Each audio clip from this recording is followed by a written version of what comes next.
Okay, I want to say welcome to everyone. Thank you so much for joining this webinar entitled The Master Listener. My name is Errol Williams. I will introduce myself formally in a moment. Just want to again remind you, if you need to communicate with me, you do so via the chat above your head. You can raise your hand as well. And also you can also use the Q&A. So I've opened up the Q&A, the chat for your benefit.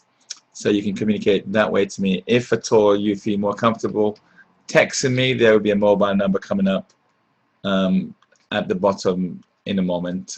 So you will see that. So you can actually text me if you so wish. This is a 1-hour presentation, and I will try my best to close out at 10 unless there are no questions for me. But just before we get started with the master listener slides, I just want to introduce myself to you so that you know who I am, those of you who don't know me. My name is Errol A. Williams. I'm happily married, 6 children, 6 grandchildren. I'm the senior pastor of one of our churches here in London. I'm also a regional overseer for around 7 churches and a national trustee.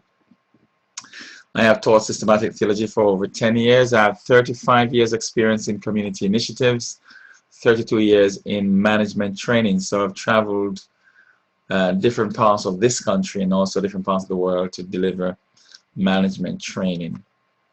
I'm a motivational speaker. Also, I spend a lot of time on the internet. I've learned a lot of tips. I'm a web designer as well as a professional photographer.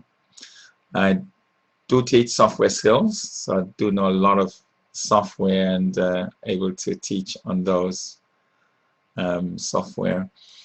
I'm a life improvement coach, author of 4 books. These are the 4 books that I've had the privilege of writing. And just to also say as well, depending on how you have your screen set up, if you have it sort of like my picture pulled out, you can actually change the size, plus you can actually move that my picture up and down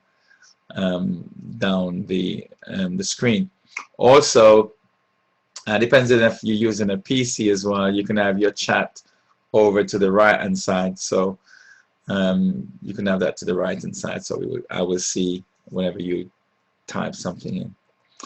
Right, I was a parliamentary candidate in the 2010 general election. Obviously I didn't win a seat. I spent a lot of time hobby-wise doing chess and backgammon and domino and a lot of sports that I'm involved in. So that's me. I just wanted to give you a feel for who I am, and so you would know who it is that's talking to you tonight.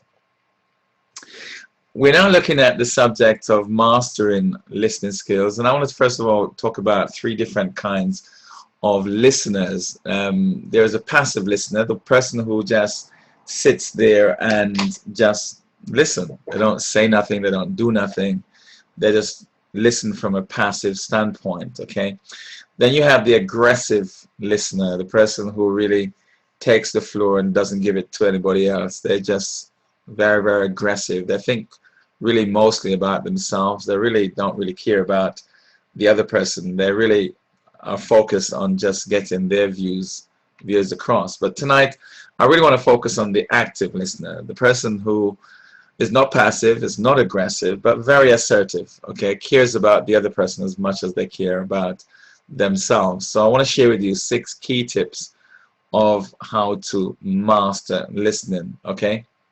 I love this statement. It's a statement that I have put together. Listening actively is one of the most powerful skills that you need to manage relationships or deal with difficult conversations. I really do believe this to be true. Now, we all have relationships, whether it's with a spouse or with a child or children or family, friends, colleagues, and so on, people we meet in a brief encounter. So listening is one of the most important skills that you could ever imagine possible. Okay, it's one of the skills that we learn first and the skill that we use the most. And it's sad to say that in many schools, listening skills is not a priority, yet it is one of the most powerful skills that you need to manage relationships as well as to deal with difficult conversations or also difficult difficult people.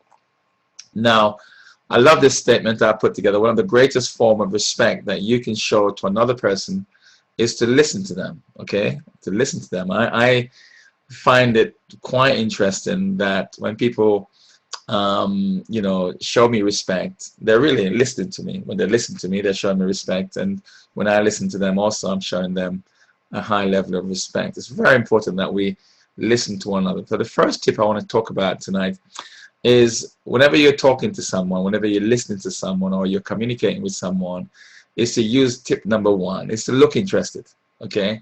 Look interested is simply saying that you regard the other person as far more important than you. You regard what the other person is saying as of the most important. It's as if you were listening to the Queen. If you were listening to the Queen or Barack Obama or the Prime Minister of this country, you would, I believe, give that person your undivided attention. You should let the other person realize that right now, as you're listening to them, they're the most important person on planet Earth, and you're going to give them your undivided attention. You won't be answering phone calls. You won't be on your computer. You won't be watching television. You won't be doing other things that could distract you from paying attention. You're going to pay attention to what this person is saying. Now, you might want to respond to this person by giving them what we call acknowledgement responses, such as, I see, go on, oh, interesting, ah, good point, how, that's right, oh yeah, oh, I like it. And so by doing these responses, you're letting the other person know, hey, I'm with you, I'm interested in what you're saying. And this tip, believe it or not, is a tip that I have practiced. And what I discover is the more I look interested, the more I show interest in what the other person is saying, is the more that person shows interest in what I'm saying. It's interesting, there is a statement that goes like this: the seed you sow, you reap. So if you show interest in what the other person is saying, they will in turn show interest to you. And I have found that to be the absolute truth. So this tip here basically is not passive, it's not aggressive, it's active, because you're actually giving the person some response. You're not necessarily interrupting the person. You're sitting up, you're looking at the person, you're giving that person eye contact. Are you with me? You're actually letting the person know that you're there and that you're paying attention. So this person gets the impression that you're really interested, you're really in tune in what they're saying. So because now you've given that person your undivided attention, the person knows you've done so, it makes it easier for that person now to open up and to communicate with you what's on their mind, what's on their heart. And I believe if you follow this particular tip, you will have great successes in life. Obviously, put in the other 5 that's about to come. With this one making number 6, you will become what I refer to as the master listener. So let me move on now to tip number 2. I love this point by Simon Sinek. You can look him up on the internet, a very powerful guy. There is a difference between listening and waiting for your turn to speak. This is really so amazing, because what I have discovered when listening to people, and I've watched people and so on, is that most people, when they're listening, they're not really listening to what the person is saying. They're just waiting their turn to speak. So they're formulating in their minds what they're going to say next, rather than paying close attention, looking interested that is, and paying close attention to what the person is saying. So tip number 2 is really powerful. It is inquire with questions. Inquire with questions. Now, I want to use this example of a courtroom. Whenever a person goes to court, I want you to notice a case may last a week or a few days, or in some cases longer than a week, 2 weeks or more. And I want you to notice what the judge does. The judge sits to obviously hear the case, and you have a prosecution, you have your defense, and you may, in this case, have a jury. So the prosecution will start, and they will call their witnesses and so on. And what are they doing for the next 3 days? Asking questions. That's all they're doing, is spending those 3 days in asking questions to the witness. And then there will be a cross-examination from the other party, and Again, what they're doing, asking questions. Now, when the prosecution has rest their case, it's now the time for the defense to come, and the defense begins to call their witness. And what are they doing again? Asking questions. What kind of questions? All kinds of questions. Open question, probing questions, closed questions. It really doesn't matter. So you need to know the different types of questions that you can ask. Now, what you're doing here, you're not interrupting what the person is saying. You're asking questions to draw out of the person what you need to hear. So it's very, very important, therefore, that you ask questions. Now, going back to the trial. After the judge has given permission for both parties and they've now rested their case, the judge now sends the jury out. Why? Because the jury has now got all the questions answered that they could possibly ask, and so on. So I want to suggest this. I want you, whenever you're listening to someone, tip number 2 is to think like a judge. Ask sufficient questions before you go any further in making a decision. Remember this, and remember this is very, very important. This tip comes from King Solomon, in fact, is never give an answer before you understand the situation. It's amazing how many people will give you an answer for a question that was never asked. It's amazing how some people could interrupt you and actually tell you what you were going to say and give you the advice on top of it. It's amazing. So before you make or formulate a particular judgment, the tip here is to ask sufficient questions. How many questions should you ask? It's entirely up to you. You will know how many questions to ask. But never give an answer to the situation that you're dealing with until you believe you have asked sufficient questions and got sufficient answers to your questions. So operate like a judge. If you want to get to the root of the matter, you have to become an expert in asking questions. Open questions, closed questions, probing questions, all kinds of different questions that are out there. I know you know them. Ask them. You're not interrupting the person. What you're doing basically is that you're asking questions. You ask questions, all kinds of questions. If it takes you 2 days or 3 days, it really doesn't matter, because you want to make sure that when you make a decision, it is an informed decision based upon the fact that you've got sufficient information or facts based upon the questions that you've asked. Always remember this. The quality of your learning is determined by the quality of the questions you ask. Let me say this again. The quality of your learning is determined by the quality of the questions you ask. So when you're in the presence of greatness, when you're in the presence of great people, men or women, doesn't really matter, spend more time asking questions rather than making statements. I was taught this many, many years ago by my chairman. He says, when we meet up with these experts and these great people that we want to learn from, shut your mouth and ask questions. Well, you know, when he says shut your mouth, he's saying is stop talking, if you like, but just ask questions. So we developed the mastery of asking questions and making notes. And that's what I have learned over the years from tip number 2. The more questions you ask, the more information you get. The more information you get, the more you put yourself in a better position to make a proper or informed decision. I hope that makes sense. Okay. Tip number 3. Now, silence is a source of great strength. You know, this is such a powerful point. There is a biblical verse I learned some time ago, which said we must study to be quiet.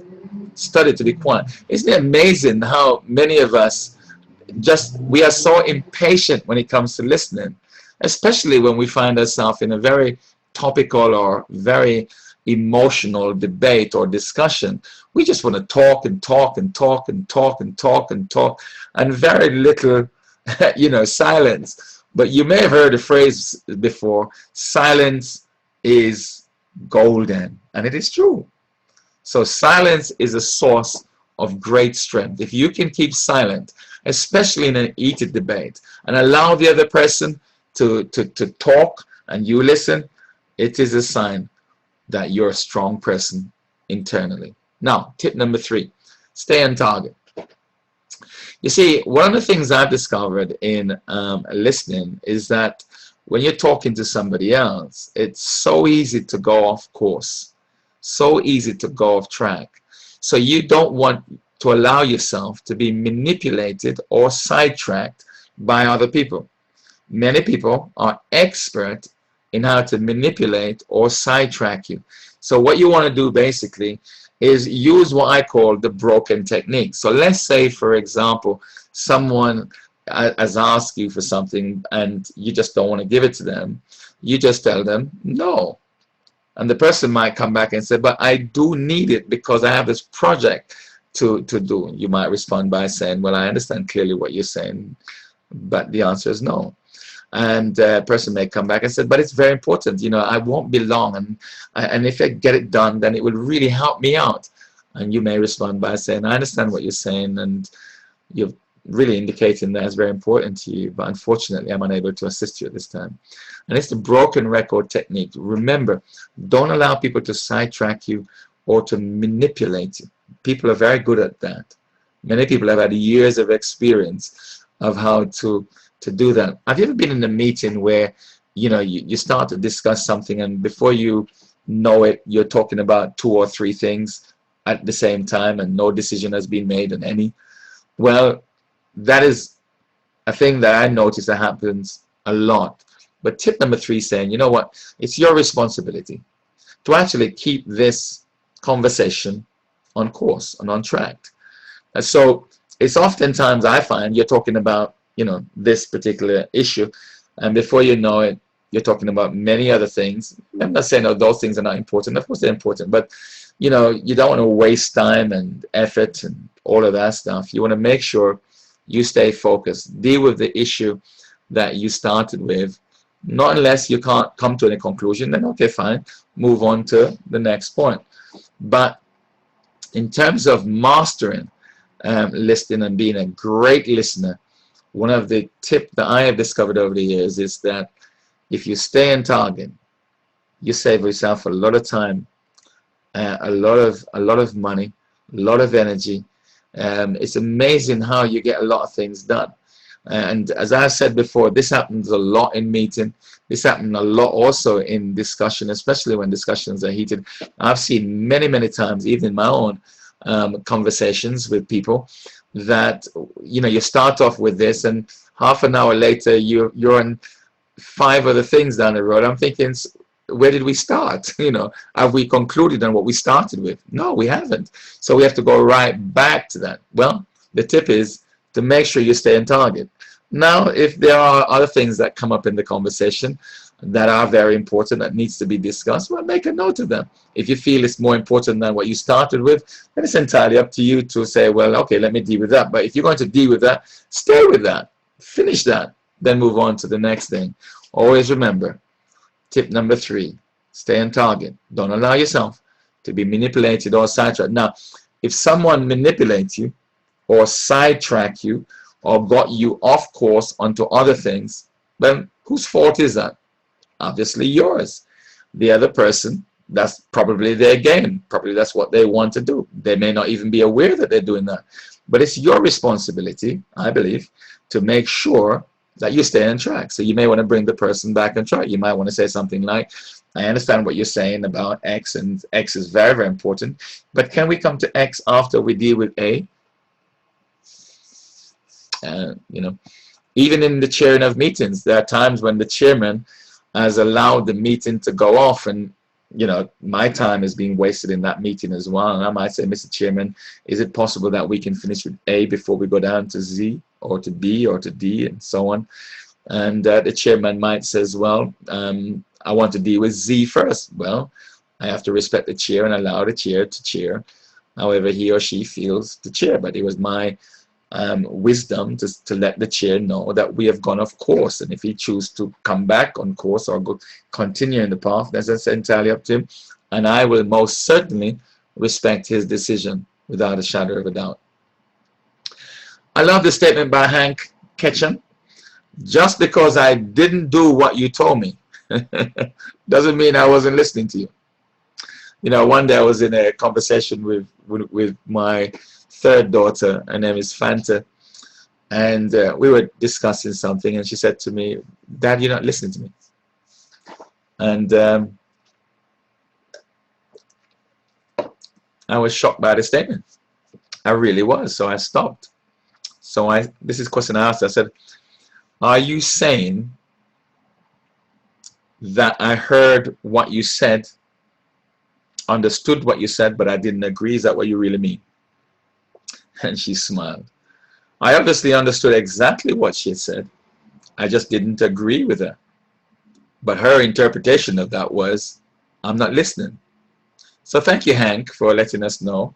Just because I didn't do what you told me doesn't mean I wasn't listening. I heard you. I understood you. But I just did not agree. So tip number 4, test your understanding. This is a very, very powerful tip.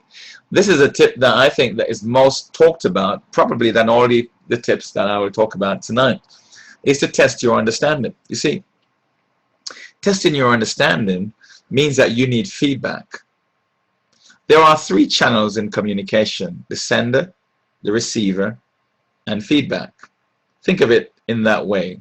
Let me see if I could draw an annotation on the board and see if I could make sense of that. So if I use this triangle as an example, up here would be the sender, this is the receiver, and here over here is feedback. Now the point here is that when the sender sends the information, the receiver gets it, but there is no way of guaranteeing that what the sender sent was what the receiver received.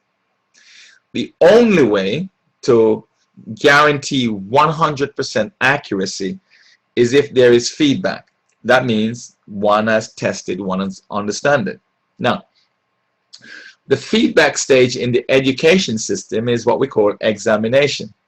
Can you imagine the amount of money that is spent in examinations in all of the schools throughout the year? It's phenomenal what that would be. And the idea of the examination is to test whether the student has received what the teachers have sent. The feedback stage, or the test your understanding stage within the business world, is what we might call appraisal. That's one of the things we would call it. Can you imagine the amount of money we spend on appraisal training and appraisal conduct and so on and all of that? Millions, billions probably. Why? Because the employer needs to understand whether or not the employee understands what the employer wants him to do or her to do. So whenever you're communicating with someone, tip number 4 says you must always test your understanding.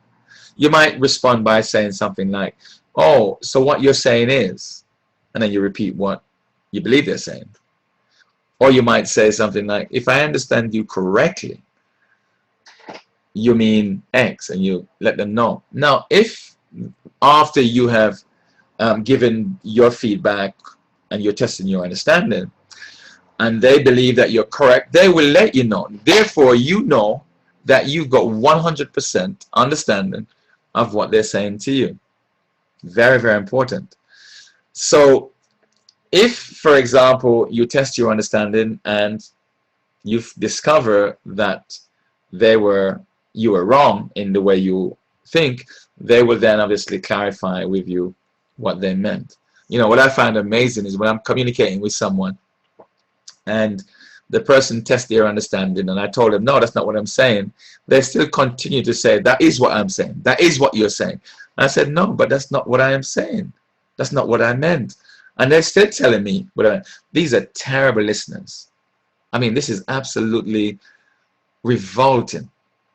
You mean I'm telling you that your interpretation of what I'm saying is wrong and you're telling me you're right? That is an insult. And there's so many people who do that. Now, when I'm talking to somebody and I test my understanding, I discover that I'm wrong, then I should shut up and let them correct me. That's what's supposed to happen. So you want to test your understanding. Just like the school spend millions of pounds to test the understanding of the pupil, and industry spent millions of pounds to test the understanding of the employees, so should you, whenever you listen, test your understanding. Now, question. Whose responsibility is it to test your understanding? Is it the speaker, the sender, or is it the receiver?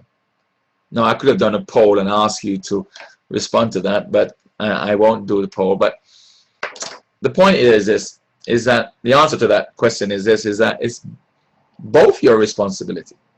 Now, I'll give you an example. A particular boss said to his employee, I'd like you to write a particular report that I need to bring to the board meeting. And he gave him some information surrounding what he wanted. The employee went away and spent 3 days writing the report and submitting it to his boss for the boss to take to the board meeting. When the boss received the report and read it, he went back to the employee and said, what is this? That's not what I asked you for.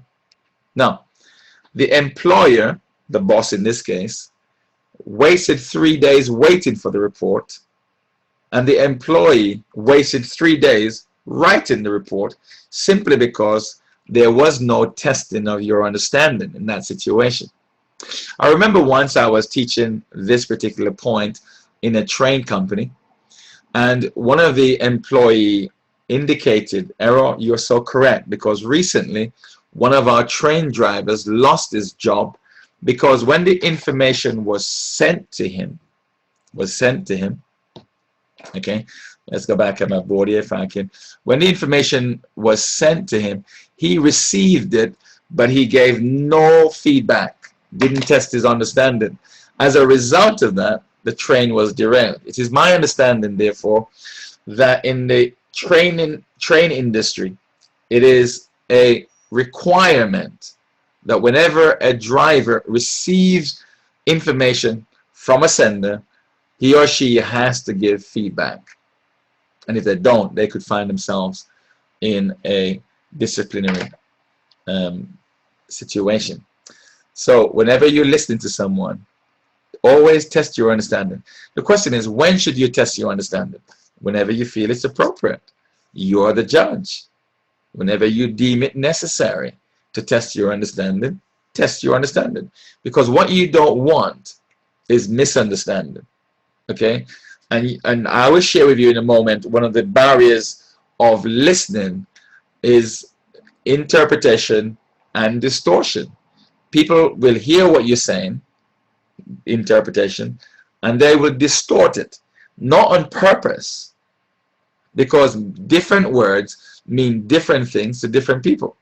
Different words mean different things to different people. So as a result of that, people may misunderstand what you're saying. So you want to make sure you test your understanding. Always, always make sure you do so. All right? I hope that makes absolute sense to you. All right. That is a very, very important point. I'm just rubbing these off and closing that and then moving on. All right. Tip number 5. I love this Cuban proverb, actually. It really is a powerful one. Listening looks easy, but it's not simple. Every head is a world. I mean, I've always known this to be true. Every head is a world. You know, it's your world dealing with that person's world. It's my world dealing with another person's world. Every head is a world. We hear, listen to this carefully, we hear with our ears, but we listen with our mind. Listening is not simple. Listening is hard work. Active listening is really hard work. Now, tip number 5 is evaluate the whole message. Now, that's a very, very important key. Not just part of the message, but the whole message. Now, whenever we communicate with each other, I want to just move to another slide. There are 3 elements of communication. I want to talk to you about 3 elements of communication. Number 1 is that whenever you're communicating with people, there are 3 ways in which people pick up the information. They pick the information up based upon the words you speak. The next way that they pick up information is through the tone of your voice, and finally through your body language. Let me say this again. whenever you're communicating with someone on a face-to-face basis, for example, we are actually communicating, well, I'm communicating with you face, if you like. So you are actually hearing the words I speak. You're also picking up my tone of voice. And not only that, you're watching some of my body language. But let's say you're live before somebody, you're face-to-face with somebody, then these are the three channels or the three elements through which you receive 100% of the information that is being sent to you. Now, research was done some time ago to ask the question, which of these give the most information and what would be the percentage of that? You'd be amazed to learn that word was a mere 7%. In terms of the information that you're picking up from the other party, only 7% of that comes from the words that they speak. 38% is from the way they said what they said. In other words, their tone of voice. And 55% is body language. Therefore, the tone of voice and the body language, 93% of the communication is done subconsciously, or let's say non-verbally. Now, when I found this out, I was astonished. I was amazed that my body was speaking, the tone of my voice was speaking, and I was spending most of my time focusing and concentrating on the words I was speaking, not realizing that the tone of my voice and also my body language was 93%. So let me say this again. Whenever you're communicating to someone, in order to get the full message of what they're communicating, it is done through three elements or three channels. Those three are words, tone of voice, and body language. That's it. Research shows that body language gives you 55% of the information you receive, tone of voice 38%, and your words 7%. 93% of your communication, therefore, is done through nonverbal or done subconsciously. Sometimes we're not even aware that our body is speaking. We're not aware of the tone of our voice. And so it's very, very important that you observe your three elements as well as observe other people's three elements. Now let me pick up on the 98% and share with you 6 areas to look at in that 93%. Let me just okay, so that slide, okay, very good point. In terms of communicating on the phone, just before I give you those 6 points, in terms of communicating on the phone where you don't have the body language, the statistics show that tone of voice is now 86% and your words jump from 7% to 14%. So even though your body language is not there, your body language still plays a part, because if you put your body in a particular position, then it could project through your voice. If you are lying down, as an example, it may sound different to if you were standing up or sitting up or even smiling. So when you smile on the phone, which is something that I do very regularly, it sends a very friendly tone across the conversation. So people pick that up, and it's a message I'm sending them. So off the phone, okay, person to person, these are the statistics that you see here: 7%, 38%, 55%. But when you're on the phone, tone of voice is now 84%. Isn't that amazing that we spend a lot of time on the phone? Always be aware that the tone of your voice on the phone plays a very, very large part of what the other person is picking up, and 14% in your words. Here now are the 6 areas. Number 1, your mouth, your facial expression. Okay, what is your mouth doing while you're listening or communicating? In other words, is your mouth in a smiling position, or are you pushing your mouth out? You know, because your mouth is giving information as to whether you're being friendly or you're upset or you're angry, etc. Because one of the major things that changes the way your face appears is your mouth. Okay, so bear that in mind. Your appearance, the way you look, okay, the way you dress. A lot of people don't realize that their appearance speaks loud. Remember this, you never get a second chance to make a first impression, okay? You never do. Now, I'm not suggesting that you should put on a suit and tie. You should always dress appropriately to the occasion that you're going to go into. So you dress according to that occasion or to that meeting or whatever. All right, but bear in mind that people judge you based upon your appearance. It's just the way life is. Okay, you can't get away from that factor. Number 3 is your gesture, the movement of your hands. Always make sure that your hands support what you're saying. Okay, if I'm doing all of this while I'm talking, you know, it's not really supporting what I'm saying. But if I was to use it differently to support what I'm saying, it brings off a more genuine and a more positive and assertive stance to the other party when I use my gestures to support what I'm saying. Very, very important. Point number 4, in terms of the whole message, is your posture, your whole body, the way you sit, the way you stand. Okay, very, very important, because let's say, for example, I was slouched back in my chair while I was talking to you about football or netball, etc. You know, we're both having a great time, we're socializing, and so on and so forth.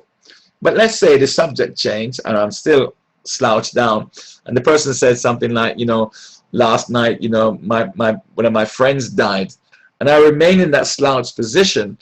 Well, straight away, without even moving from the previous conversation, I'm now giving the impression with a new conversation that I really don't care. You know, I'm not really bothered. But maybe what I want to do in that situation, the moment he changes the subject, is to sit up and begin to look interested and so on.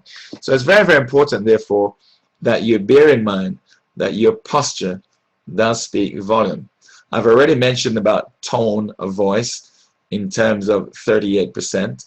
So we're talking now about the 93% here and so on. So point number 6 in terms of evaluating the whole message is your eyes. Where are your eyes? In other words, when you're talking to the person, are you looking up into the ceiling, or are you looking down on the floor, or are you looking to the side? So, because wherever you look, whatever your eyes do, you're also sending a very, very strong message. So your eyes play a very, very important part of the communication. So in terms of evaluating the whole message, you want to evaluate the words that are being spoken, you want to evaluate the tone of the voice, and you also want to evaluate the body language. But don't only just observe their words, their tone of voice, and their body language.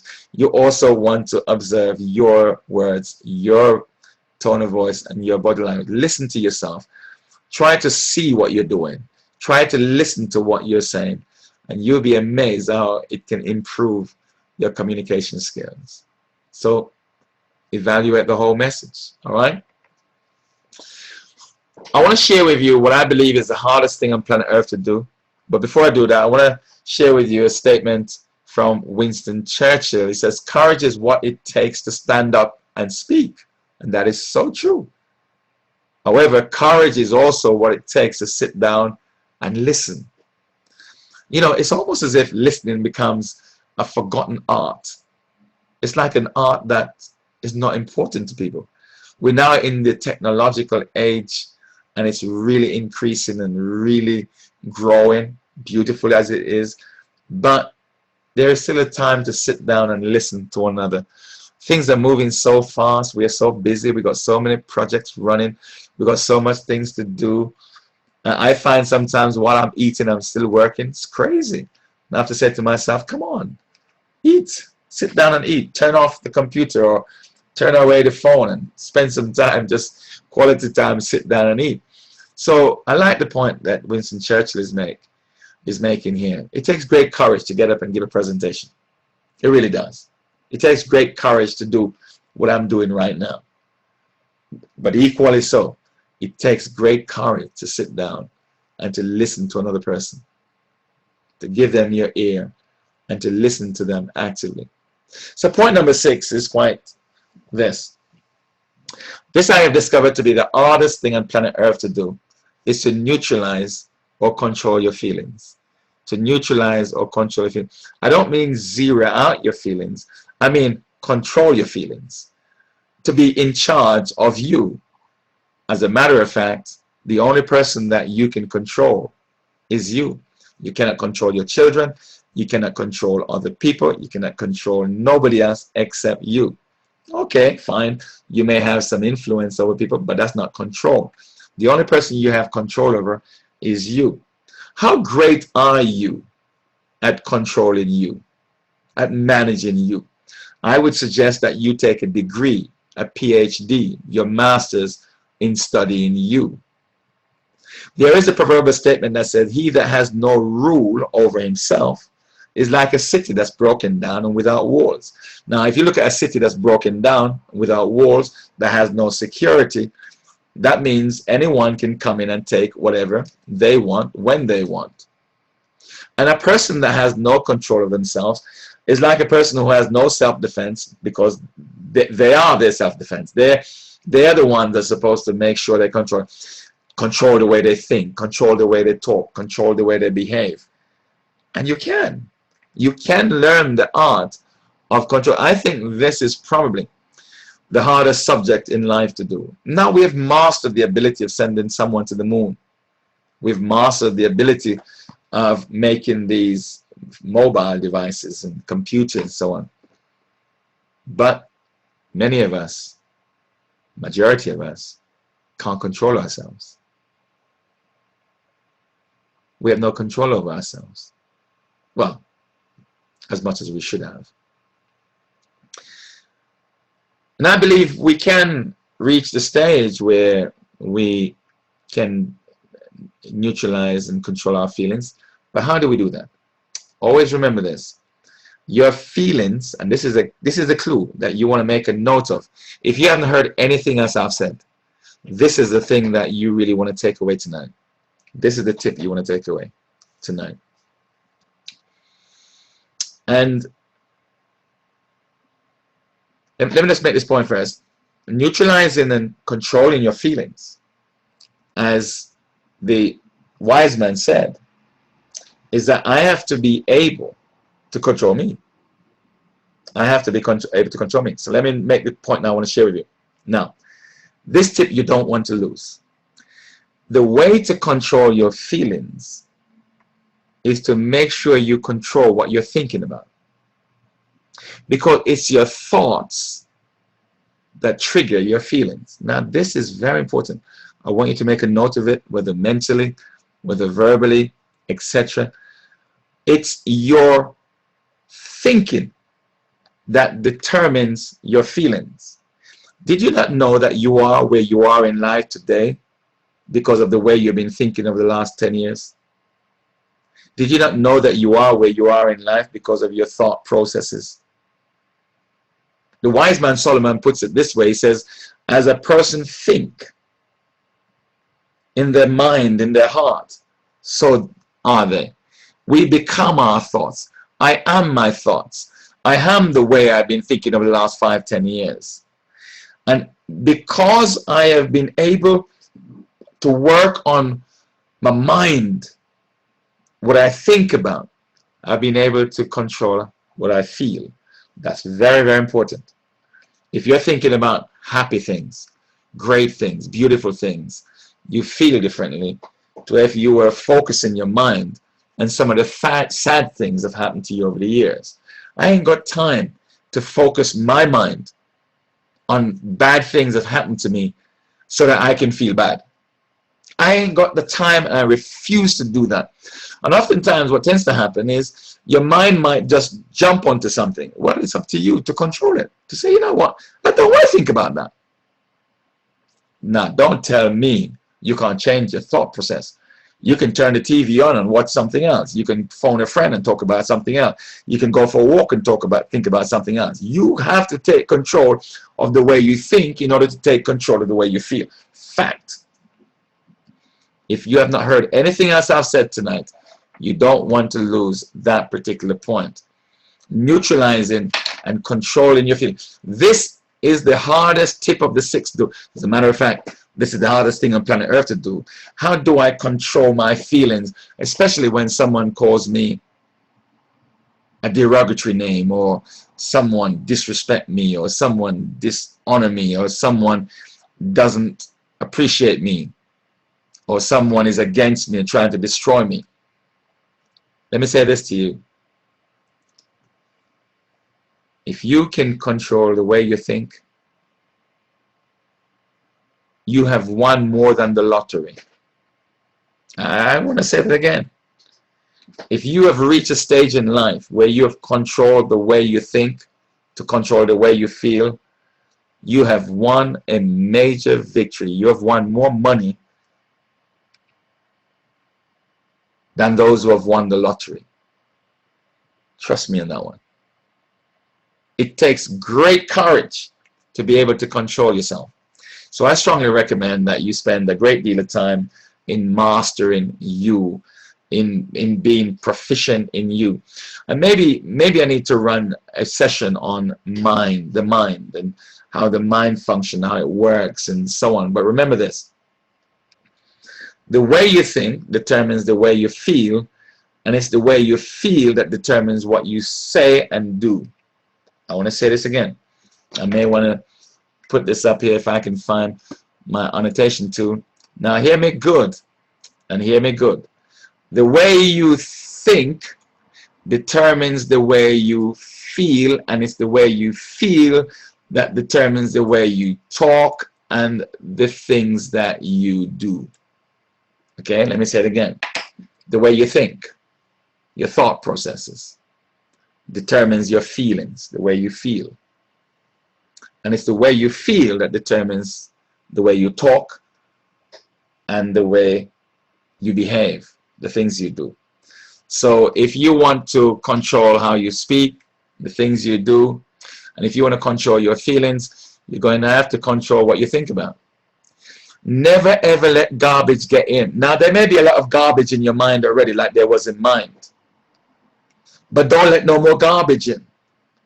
Now what you need to do basically is let some positive things in. You know, spend some time with positive people. You cannot put your hand in a pot of glue without some of that glue sticking to your hand. In other words, you can't be around positive people without some of that positivity sticking on you. If you're around negative people, what do you think is going to happen? If you're around people who are always putting you down, what do you think is going to happen? If you're around people who are not going anywhere, what do you think is going to happen? I used to hang around with people who are going nowhere. We were professional layabouts. We were unemployable. So I hang around that crew, and guess what I ended up with? Nothing. And then I changed from that crew to some positive people. Hence the reason why I'm able to share some of the things I can today, because I moved from one environment to the other environment. So bear that in mind.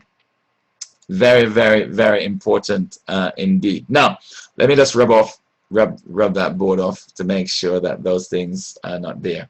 All right. Okay. I wanted to share with you just for a few minutes. I won't go into these at all, just a few minutes. Most barriers to effective listening can be placed under these following 6 headings. Okay. Most of them, if not all of them. Be careful of assumptions. Be careful of assumptions. Assumptions will make an ass out of you and me. Assume me. Ask you me. Don't make assumptions. Now, you can start off with assumption so as to get facts, but never make decisions based on assumptions.